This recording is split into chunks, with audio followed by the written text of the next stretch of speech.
Hello दोस्तों। इस book के चैप्टर 7 पार्ट सेकंड में आपका स्वागत है। एक अच्छा श्रोता वही होता है जो उस समय चुप्पी साधे रहे जब क्रोधित आलोचक जहरीले कोबरे की भांति अपने फन से शरीर का सारा जहर बाहर उगल रहा हो। उदाहरण था, न्यूयॉर्क टेलीफोन कंपनी को एक बार ऐसे ग्राहक से निपटना था जो सदैव ही ग्राहक सेवा प्रतिनिधियों को भला बुरा कहता रहता था। वह बहुत धमकियाँ देता था कि वह फ़ोन को इसी जड़ों से ही उखाड़ कर फेंक देगा।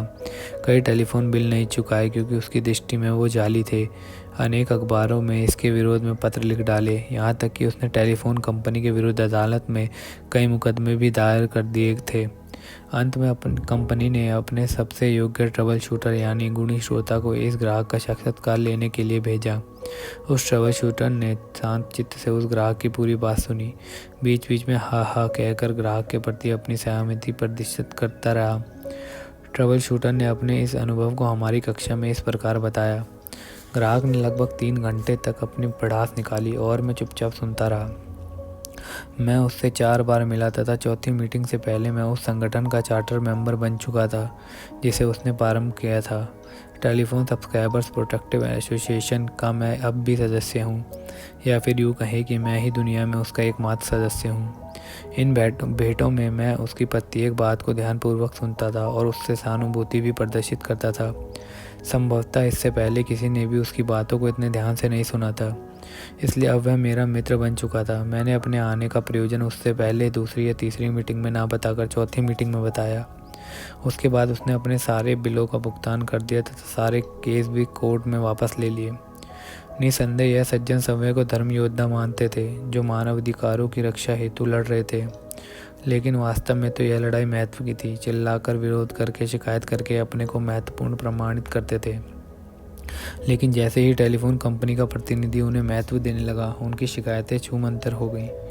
वर्षों पहले की बात है। एक क्रोधित ग्राहक सुबह सुबह डेटमर बुलियन कंपनी के संस्थापक जूलियन एफ डेटमर के ऑफिस में आ पहुंचा। मी डेटमर ने ही मुझे बताया, इस ग्राहक के पास हमारा कुछ पैसा उधार था, लेकिन ग्राहक यह मानने को तैयार ही नहीं था। हमारे क्रेडिट डिपार्टमेंट ने भुगतान करने के लिए बार बार पत्र लिखे। जब अनेक पत्र उसके पास पहुंच गए तो एक बार वह अपना सूटकेस उठाकर शिकागो आ पहुंचा। बड़बड़ाता हुआ मेरे ऑफिस में पहुंचा और कहने लगा अब वह कोई भी बिल नहीं चुकाएगा और ना ही भविष्य में कभी भी एक पैसे का सामान उनकी कंपनी से खरीदेगा। उसकी बातों को मैंने ध्यानपूर्वक सुना। मन तो मेरा भी हो रहा था कि उसकी गलती बात पर उसे बीच में टोक दूं, पर मुझे मालूम था कि यह नीति गलत होगी, इसलिए मैंने उसे मन का सारा गुबार निकालने का मौका दिया। जब उसका उफान थोड़ा शांत हो गया और वह सुनने की स्थिति में आ गया तो मैंने उससे शांतिपूर्वक तरीके से कहा, मैं आपका हृदय से आभारी हूँ कि आपने शिकागो आकर हमें पूरी समस्या से अवगत कराया। यदि हमारे क्रेडिट विभाग के कारण आपको किसी परेशानी का सामना करना पड़ा है तो इससे और भी ग्राहकों को कष्ट पहुंच सकता है और यह हमारे बिजनेस के हित में नहीं है। मेरा विश्वास कीजिए, मैं भी आपकी ही तरह पूरी बात जानने के लिए उत्सुक हूँ। यह सब सुनकर उसे बहुत आश्चर्य हुआ। उसने तो सोचा भी नहीं था कि उसके साथ ऐसा व्यवहार किया जाएगा। वह कुछ निराश भी था क्योंकि वह मुझे इतनी दूर से खरी खोटी सुनाने के लिए आया था और एक मैं था जो बिना उससे विवाद किए उसे धन्यवाद दे रहा था। मैंने उस बात का विश्वास दिलाया कि हम अपने उधार के खाते में से उसका नाम काट देंगे, क्योंकि हमें तो बहुत सारे अकाउंट देखने होते हैं, इसलिए हम गलत भी हो सकते हैं, जबकि उसे तो केवल एक ही अकाउंट देखना होता है, इसलिए उसके गलत होने की संभावना बिल्कुल भी नहीं है। फिर मैंने उसे बताया कि मैं उसकी भावनाओं का सम्मान करता हूँ। यदि मैं भी आपकी जगह होता तो मेरा भी ऐसा ही व्यवहार होता।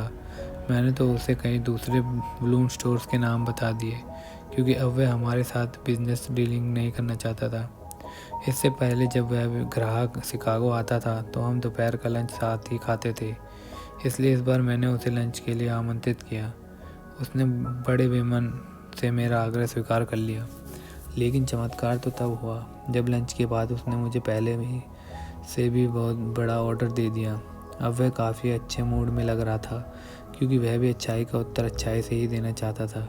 घर लौटकर उसने ठंडे मस्तिष्क से अपने सारे अकाउंट्स देखे तो उसे एक ऐसा बिल मिल गया जिसका भुगतान उसने नहीं किया था। फिर उसने माफ़ी मांगते हुए हमें चेक से भुगतान कर दिया। उसके बाद तो वह मेरा इतना दीवाना हो गया कि अपना बेटा पैदा होने पर उसने उसका बीच का नाम डेटमर रखा था। जीवन भर वह कंपनी का ग्राहक तथा मेरी मित्र बना रहा। वर्षों पहले की बात है, जब एक निर्धन एवं अप्रवासी बच्चा अपने परिवार की आर्थिक मदद करने के लिए स्कूल के बाद एक बेकरी शॉप की खिड़कियां धोने का काम करता था। इसके अलावा वह सड़क पर बाल्टी लेकर घूमता था ताकि कोयले की गाड़ियों से गटर में गिरे कोयले के टुकड़ों को चून सके। यह एडवर्ड बॉग नाम का बालक केवल 6 सालों तक ही स्कूल जा पाया था, लेकिन बाद में वह अमेरिकी पत्रकारिता के इतिहास में सबसे कुशल मैगजीन संपादकों में से एक बन गया। ऐसा चमत्कार कैसे हो गया? यह तो एक लंबी कहानी है, लेकिन इसका आरंभ कहाँ से किस प्रकार हुआ, इस बात को संक्षेप में बताया जा सकता है। इस अध्याय में दिए गए तथ्यों का उपयोग करने से उन्हें पहला अवसर मिला था। अगर इस वीडियो ने आपकी थोड़ी सी भी हेल्प करी हो तो प्लीज़ लाइक, कमेंट, सब्सक्राइब जरूर करें। Thank you.